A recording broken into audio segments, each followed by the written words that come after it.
Assalamualaikum warahmatullahi wabarakatuh. Selamat pagi, selamat siang, selamat sore, selamat malam.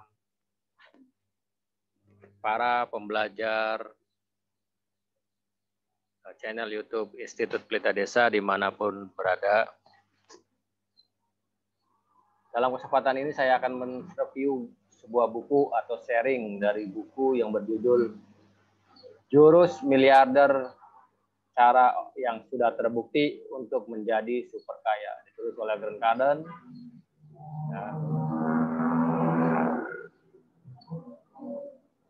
Buku ini ditulis lebih dari 10 bab. Bab ketiga dan seterusnya merupakan jurus-jurus miliarder dari orang-orang yang sudah menjadi miliarder. Tinggal kita mempraktekkan jurus-jurus tersebut.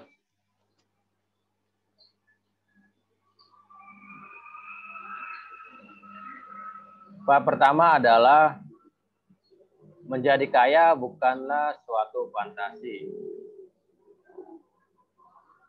Penyebab kebanyakan orang tidak pernah menjadi kaya karena mereka menganggap sebagai sesuatu yang tidak mungkin terjadi. Sangat sedikit orang yang tahu bagaimana mendapatkan uang, bahkan lebih sedikit lagi yang tahu cara menyimpan, dan lebih sedikit lagi yang tahu cara melipat gandakannya.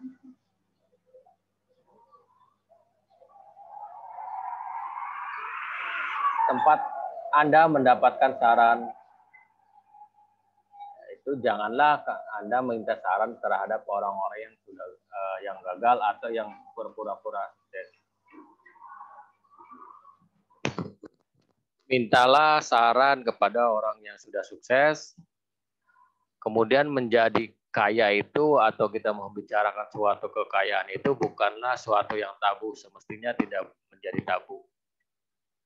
Hal itu seharusnya menjadi pokok perjuangan Anda.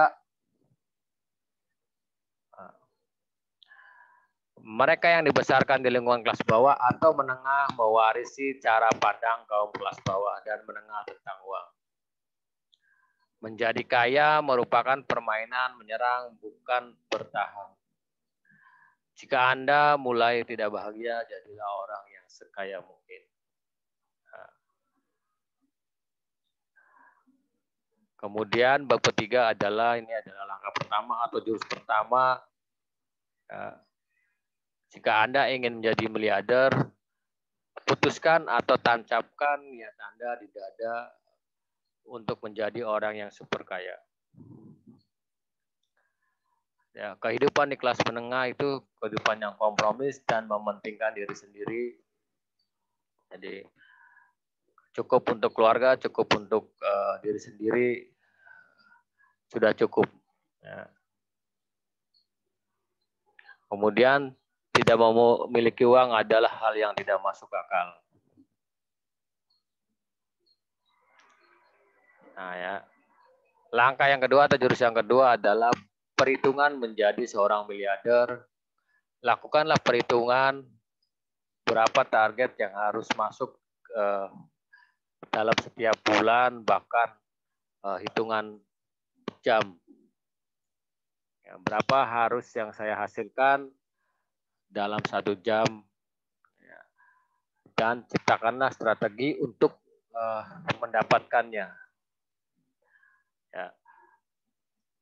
Kalau Anda berbisnis, perhitungkanlah produk Anda itu harus dijual berapa banyak, pembelinya berapa banyak, jika harganya sekian. Nah, misalnya jika harganya 2.000, berarti kalau ingin 100 juta berarti harus dijual sekian ribu produk. Kalau Anda karyawan atau pegawai, berarti Anda harus punya penghasilan atau posisi yang bergaji SSX sekian bulan. Langkah yang ketiga adalah tingkatkanlah pendapatan Anda. Uang itu akan mengalir kepada mereka yang banyak memberi perhatian dan paling komitmen padanya. Fokuskan segala energi Anda untuk mendapatkan pendapatan yang Anda inginkan. Mereka yang bangkrut meratap dan mengeluh, sedangkan yang kaya melaksanakan komitmen. Anda tidak perlu memulai bisnis karena Andalah bisnis itu. Jadi maksudnya Anda kalau mau mulai bisnis bahwa Anda adalah bisnis itu menjadi orang yang bisa dipercaya oleh orang lain. Kalau Anda tidak dipercaya oleh orang lain, mau bisnis apapun juga akan mengalami kesulitan.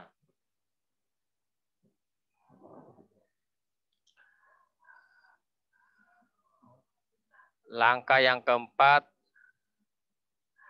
siapa yang memiliki uang saya? Jika Anda menghabiskan waktu dengan orang-orang yang tidak bisa membayar, ujung-ujungnya Anda juga akan menjadi orang yang tidak bisa membayar. Jika Anda kekurangan uang, itu karena Anda menginvestasikan waktu Anda dengan orang yang salah dan tidak menerapkan prinsip siapa yang memiliki uang saya. Ya, jadi ini kalau misalnya Anda mau berbisnis, tentukanlah uang saya ini ada di segmen pasar mana, market saya, bisnis produk saya itu siapa. Kalau Anda ingin karyawan, Anda harus tahu uang saya ini ada di perusahaan mana. Ya, keterampilan saya, diri saya ini bisa dibeli oleh perusahaan mana.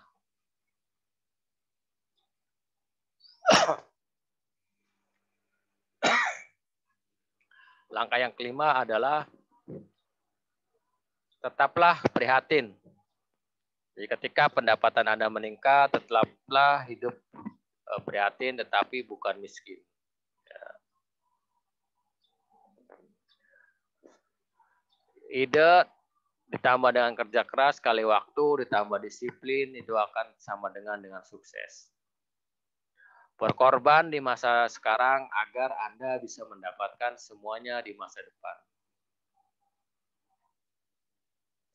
Bab ke-8 adalah jurus ke-6 untuk menjadi seorang miliarder adalah menabung untuk investasi, bukan menabung untuk menabung.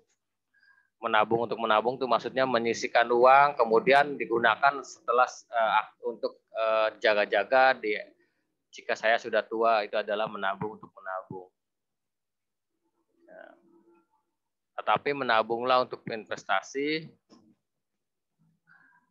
supaya Anda menjadi super kaya.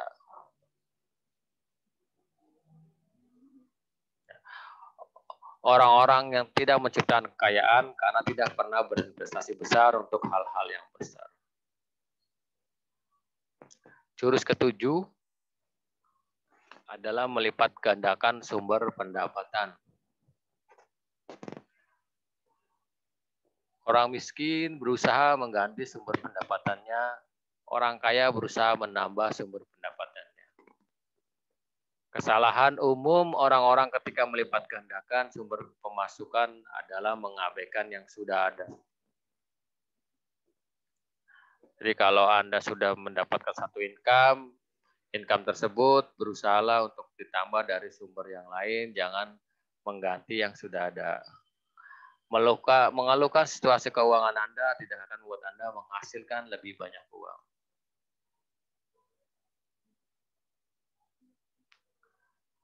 Langkah ke-8, ulangi, perkuat, dan hiperfokus dari 7 langkah sebelumnya. Anda bisa dan harus menjadi miliarder, bahkan deka miliarder, bahkan lebih super kaya lagi. Ulangi, perkuat, dan fokus, bahkan hiperfokus dari langkah-langkah yang sudah disebutkan di awal. Tanda-tanda Anda berada di jalur yang tepat atau hiperfokus, orang-orang dekat di Anda itu akan kehilangan, bahkan akan menanya kemana aja Anda. Sudah tidak lagi ikut-ikut kongko, kumpul-kumpul dengan kami. Perjalanan menuju kekayaan itu akan menjadi rumit jika Anda berpikir bahwa Anda tidak memiliki keterampilan. Tidak ahli penjualan, tidak ahli pemasaran, tidak ahli dan lain-lain, Mbak. Nah,